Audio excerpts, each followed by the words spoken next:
Le département des Alpes-Maritimes vous présente Azuria.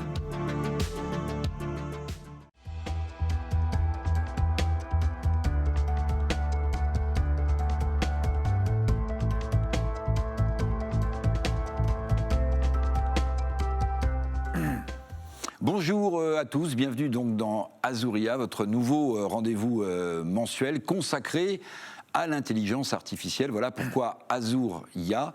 Et la façon dont on va parler de l'intelligence artificielle, on va être le plus concret possible, parce que l'intelligence artificielle est en train de révolutionner, notamment le secteur de la santé. On va consacrer cette émission mensuelle à l'intelligence artificielle et à sa façon dont elle ouvre, cette intelligence artificielle, des perspectives pour tout à chacun dans les maladies qui nous frappent tout au long de notre vie.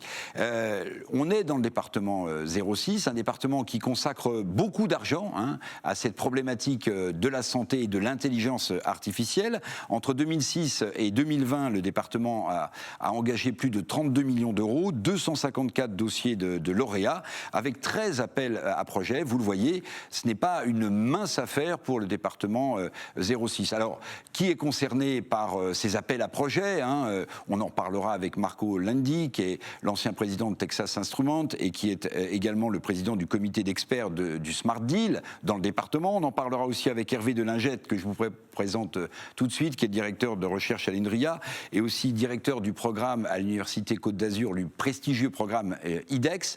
Des invités prestigieux pour parler d'une question qui semble parfois nous échapper. Les établissements publics sont concernés, les associations, les équipes médicales. On le verra dans les sujets qu'on a consacrés à l'intelligence artificielle au service de la santé dans cette émission, mais aussi aux équipes de recherche.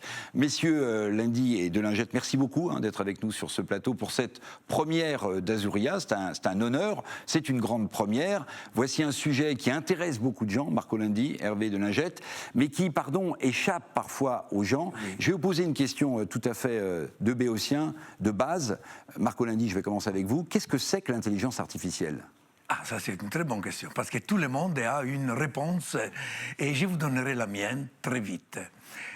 Intelligence artificielle signifie que c'est une intelligence créée par l'homme.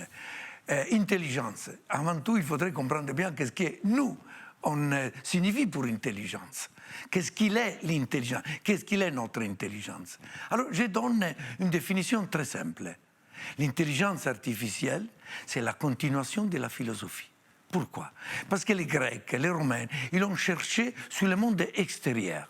Nous, aujourd'hui, on cherche de comprendre notre monde intérieur. Qu'est-ce qu'il y a dedans nous? Qu'est-ce que sont les neurones? Qu'est-ce qu'ils sont en train de faire? Voilà, j'ai dit que l'intelligence artificielle, c'est une continuation de la philosophie.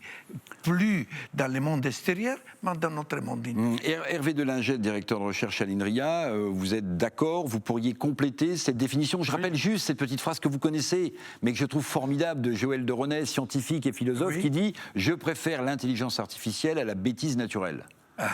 Je serais assez d'accord avec cette définition. Alors, pour vous, la définition de l'IA? J'ai complété peut-être la définition que Marco vient de donner.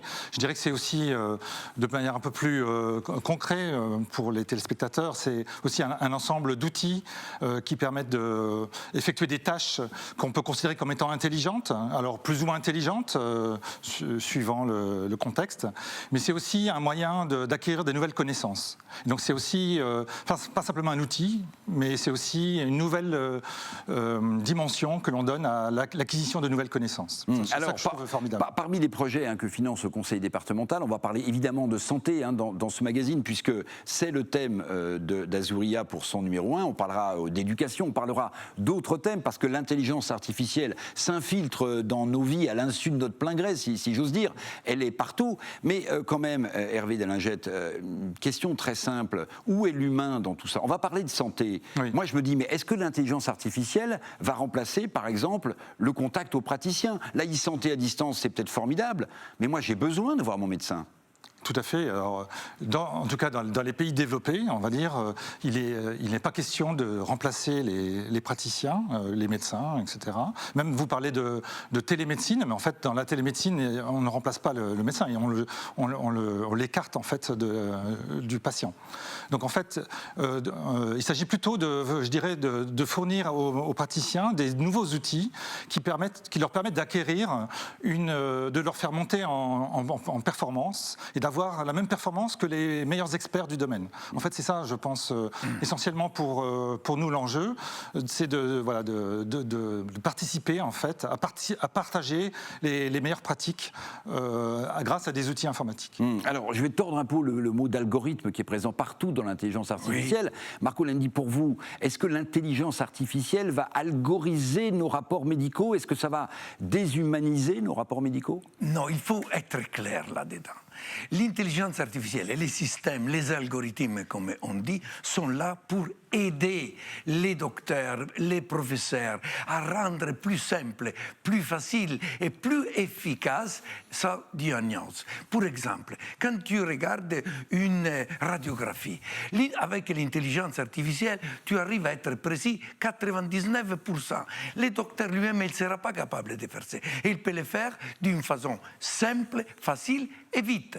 Gagner des semaines dans l'analyse d'un cancer signifie aider la possibilité de guérir plus vite et plus facile. Alors, vous parlez de cancer, Marco Landi, on va rentrer dans le vif du sujet avec un reportage très concret de Claudia Olivier.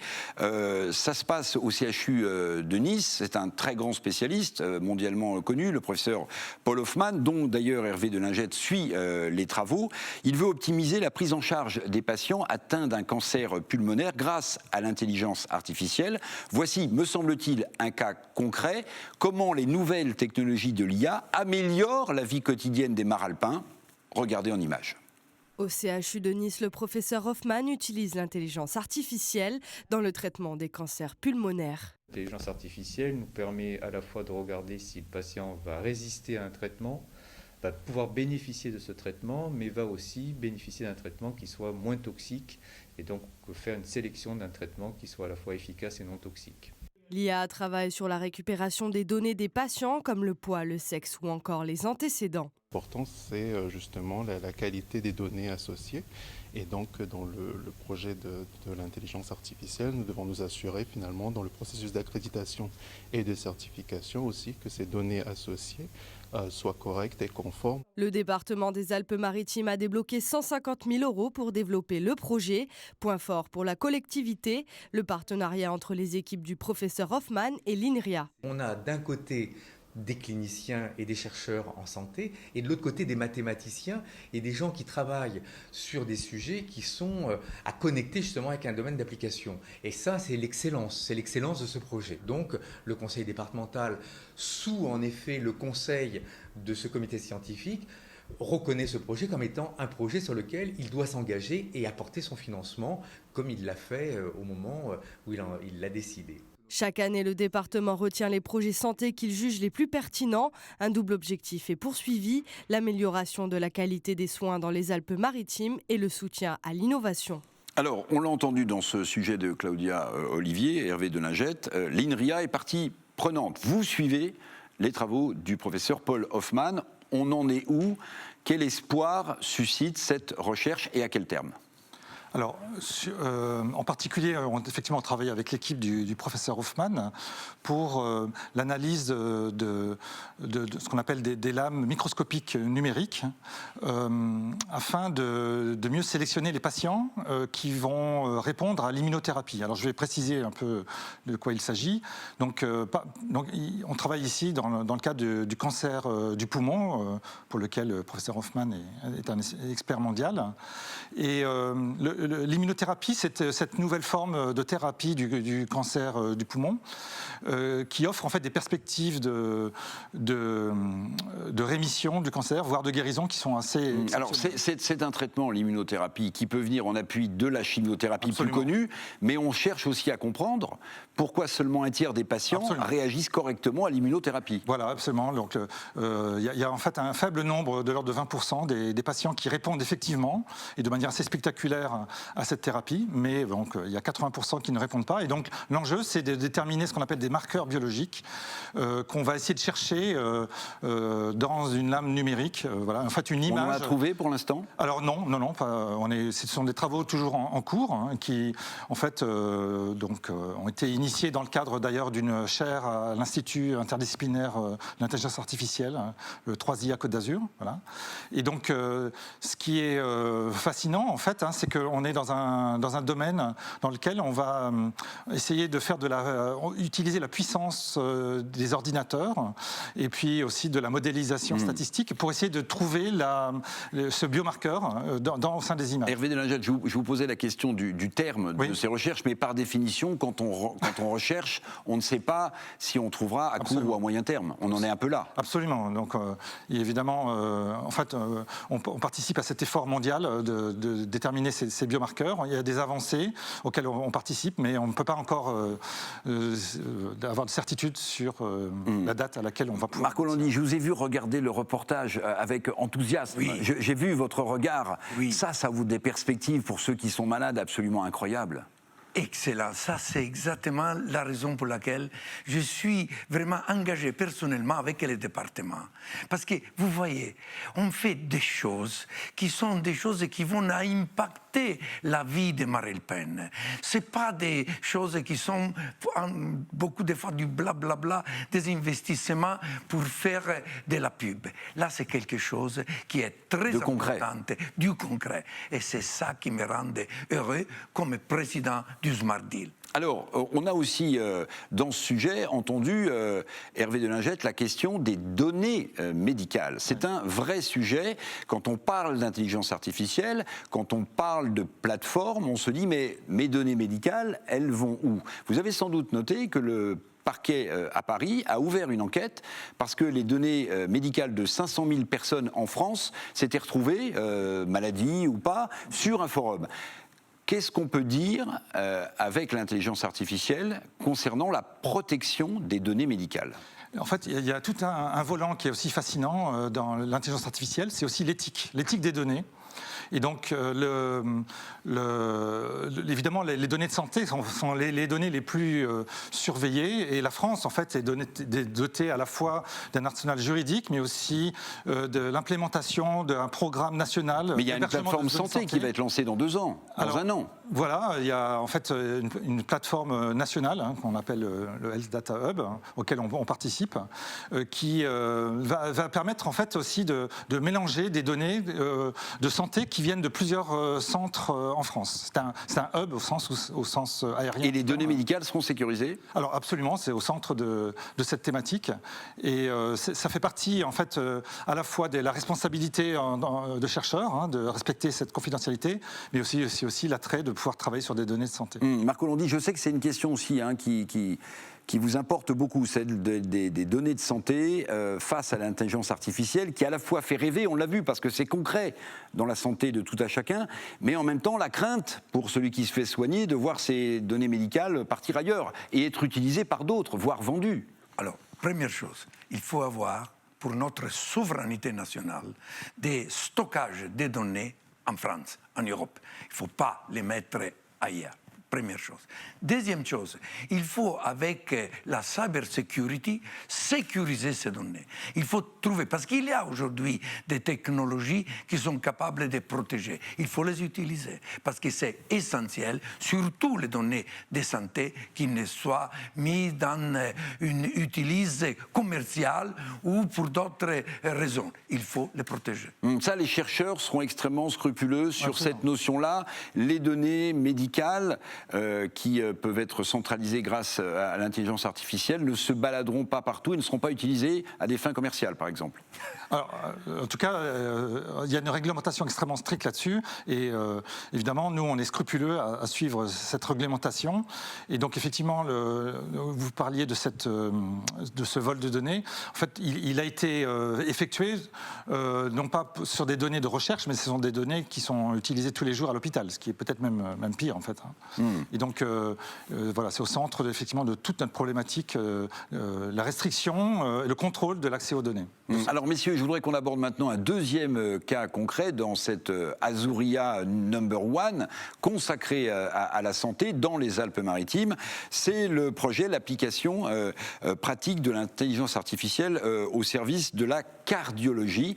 C'est un sujet également de Claudia Olivier. Et là, on va s'intéresser aux travaux du docteur Julien Adjège. Regardez. L'intelligence artificielle au service de la santé, utiliser l'IA pour améliorer les procédures de revascularisation coronaire chirurgicale. Voilà le projet mis en place par le docteur Adjège à l'Institut Arnaud Tsang de Saint-Laurent-du-Var. L'évaluation du degré de rétrécissement, il n'est pas si simple. Et quand on propose un avis chirurgical basé sur ces photos, eh bien, l'avis chirurgical est un triple pontage avec 2 pontages en utilisant les artères mammaires et un pontage utilisant une veine saphène qui est située au niveau du mollet. Et si on y applique l'intelligence artificielle, ça donne une valeur chiffrée, mais ça donne aussi un code couleur pour faire plus simple. Ici, on voit tout simplement que 2 artères ont besoin d'être réparées, alors que la troisième, le traitement médical, fera aussi bien, et qu'un 3e pontage n'est pas nécessaire. Grâce à un code couleur, l'intelligence artificielle permet donc de gagner du temps. Le diagnostic est aussi beaucoup plus précis. L'IA est donc une aide précieuse pour le médecin. Ce qu'on peut faire, c'est effectivement évaluer l'évaluation de 3 dimensions de ce rétrécissement coronaire et de savoir l'impact du flux sanguin ici tout le long du vaisseau. Et on voit ce code couleur qui se dessine et la zone qui est là où le chirurgien aimerait faire son pontage, eh bien, il voit qu'il y a du flux sanguin qui va apporter une utilité à ce pontage-là. Parmi les différents projets proposés au département des Alpes-Maritimes, celui du docteur Julien Adjège a séduit le comité scientifique par son ingéniosité. On voit là un projet qui mêle cardio et IA. Donc, bien évidemment, les experts de notre comité scientifique examinent cela et se rendent compte qu'on est en présence d'une innovation majeure en matière de cardio et d'IA, puisqu'on mêle les deux pour analyser un ensemble de données médicales pour mesurer l'intérêt en fait des décisions, des actes, des gestes médicaux. Depuis 2006, le département a financé 254 projets pour un total de 132 millions d'euros.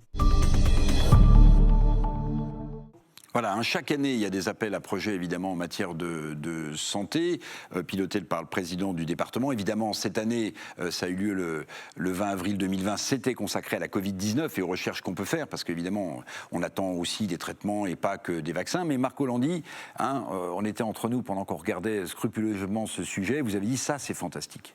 C'est fantastique parce que vous avez compris, beaucoup de gens ont peur de l'IA. Parce que malheureusement, il y a eu trop de vidéos, de films de Hollywood qui ont parlé des robots qui se rebellent contre nous. Là, on a un cas où on a la possibilité d'analyser plus vite et aussi de dire un 3e pontage, ce n'est pas nécessaire, mais c'est magnifique. Et il faudrait vraiment dire merci, président du département, qui tu tiens à faire de façon qu'il y a dans notre département des recherches de ce niveau-là. Oui, mais est-ce qu'il y a d'ailleurs dans d'autres départements en France un niveau aussi avancé de financement, de recherche de l'IA? Parce que, évidemment, ici, on a des grands pôles, des grands incubateurs, on a Sophia Antipolis, on a des grands centres, mais est-ce qu'à votre connaissance, Hervé de Lingette, il y a d'autres endroits où c'est aussi avancé? Alors, je vais défendre quand même le fait qu'on est effectivement dans une position assez extraordinaire dans les Alpes-Maritimes. On dispose quand même donc, un des 4 instituts en intelligence artificielle qui ont été sélectionnés par un jury international. On dispose d'une université, l'université Côte d'Azur, qui est parmi les 10 universités intensives en recherche, un écosystème incroyable avec les structures hospitalières, avec les collectivités territoriales et locales qui nous soutiennent, et aussi les technopoles, et donc les entreprises.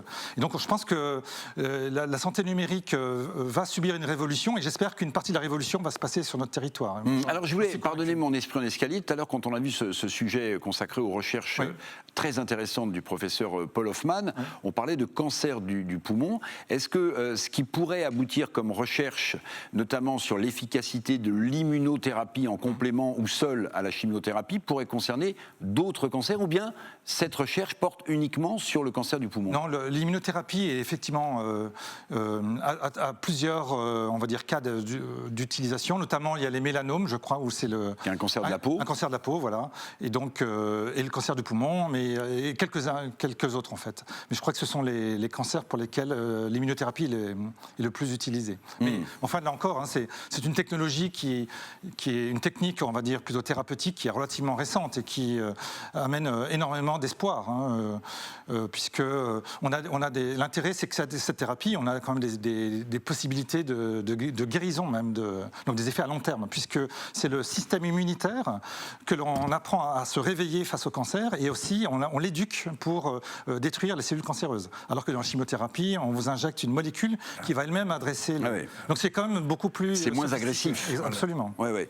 Marco Landi, je rappelais tout à l'heure que vous étiez bien sûr l'ancien président de Texas Instruments, à la grande époque de Texas Instruments, mais là vous êtes le président du comité d'experts de Smart Deal.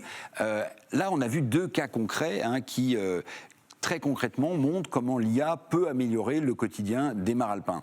Là, c'était deux exemples. Il y en a beaucoup d'autres en matière de santé. Est-ce que vous pouvez nous donner quelques autres exemples rapidement ? Je voudrais vous donner un autre volet. Parce que nous, on a créé dans notre département la première maison de l'intelligence artificielle, dans les centres, dans les cœurs de Sophie Antipolis. Toutes les choses que le professeur il nous a dit, il montre vraiment que dans notre département, Azuria, les Alpes-Maritimes deviennent vraiment terre d'IA. Je vous dis, pour exemple, tout ce qu'on est en train de faire pour les collégiens, de façon qu'on peut aider les collégiens à mieux comprendre le plus vite possible l'importance et l'enjeu de l'intelligence artificielle et commencer à se donner à des études, à se préparer demain dans les universités, d'avoir de plus en plus des talents qui vont enrichir notre département. Alors on consacrera évidemment un numéro d'Azuria dans les mois prochains à l'éducation qui est tellement importante grâce à l'intelligence artificielle. Pour vous, Hervé de Lingette, ce que vient de dire Marco Landi est important. Il faut sensibiliser les jeunes au travers d'une maison de l'intelligence artificielle à l'intelligence artificielle. D'ailleurs, finalement, quand ils sont un peu sur leur tablette et qu'ils font des jeux vidéo, c'est une façon pour eux d'aborder ce monde, cet univers. Oui, c'est vrai.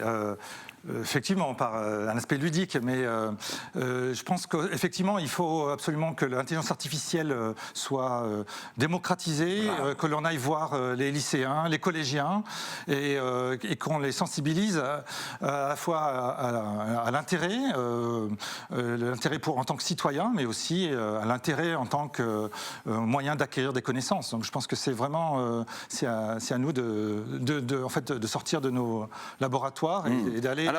Alors justement, ça sera ma dernière question à tous les deux. L'intelligence artificielle, bon, ça peut provoquer une certaine réaction, mais là, on a vu concrètement comment ça s'appliquait et comment ça pouvait aboutir. Est-ce qu'il ne faudrait pas enseigner l'intelligence artificielle plus tôt ? Au collège, au lycée, est-ce qu'on ne pourrait pas avoir une sensibilisation ? Vous voyez, parfois on se dit quand on suit des cours de maths, mais au fait, ça sert à quoi de faire de la trigonométrie ? Si on nous expliquait à quoi ça sert... Quel est votre avis ? Alors absolument. Disons qu'il y a une première étape, c'est déjà l'éducation numérique. Je pense qu'il faut commencer par cela. Et d'ailleurs, il y a beaucoup d'initiatives qui se font dans le département des Alpes-Maritimes en ce sens, c'est-à-dire le maîtrise de l'outil numérique, et en particulier de ce que l'on a tous dans les mains, le téléphone, le smartphone. Et donc effectivement, je pense qu'il faut d'abord éduquer les personnes à cet environnement numérique et ensuite passer à l'aspect intelligence artificielle. Il faut commencer par... Oui. Vous seriez pour, Marco Landi, que les collégiens, les lycéens aient une matière qui s'appelle Initiation à l'intelligence artificielle ? Pas seulement je suis favorable. Je suis en train d'opérer de façon qu'il vient à la maison de l'intelligence artificielle ou qu'à travers des courses en ligne, on lui fait comprendre. Ces gens-là, Eric, sont nés digital, sont nés numériques. Digital natif, comme on dit. C'est pas nous. Moi, en tout cas. Vous, peut-être pas. Pour créer vraiment dans notre Alpes-Maritimes, la terre d'IA Azuria, il faut des talents. Mais il faut commencer à les préparer. C'est comme on va à semer. On commence à semer de façon qu'on verra les fleurs une fois qu'ils passent au lycée et une fois qu'ils passent à l'université. Mais le fait que ce soit un concept un peu anglo-saxon, est-ce que c'est culturellement on accroche ? Non, je pose la question. Non, je dirais que c'est une nouveauté que nous, il faut avoir cette vraiment être proud, comme on dit en anglais. C'est nous qui avons créé la première maison de l'intelligence artificielle. C'est dans notre département. C'est nous qui on vise premier les collégiens pour après monter au lycéen et à l'université. Oui, tout à fait. Donc, je pense là encore, en France, de manière générale, on a des atouts.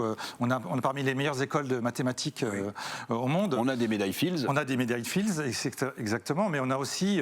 qui est le prix Nobel de mathématiques, pour ceux qui ne le savent pas. Oui, il paraît que M. Nobel ne voulait pas un prix Nobel de mathématiques parce que son épouse avait bon, voilà. Mais donc, il y a les médailles Fields et on a de grands mathématiciens en France. Absolument, et on a aussi, je pense aussi, la culture et j'espère aussi l'éthique. J'en reviens aussi à cette notion qui me semble aussi très important pour, par exemple, la protection des données.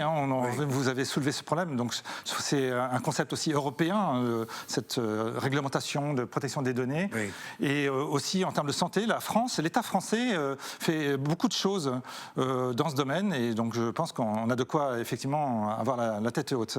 Voilà, c'était le premier numéro d'Azuria, l'intelligence artificielle dans les Alpes-Maritimes. Merci beaucoup de nous avoir suivis. Merci à Marco Landi, le président du comité d'experts Smart Deal du 06, et bien sûr au professeur Hervé Delingette, directeur de recherche à l'INRIA, d'avoir, sinon essuyé les plâtres, en tout cas d'avoir fait œuvre de pédagogie. J'espère que vous avez pris goût à l'intelligence artificielle et qu'à notre prochain rendez-vous, vous serez encore plus nombreux. À bientôt.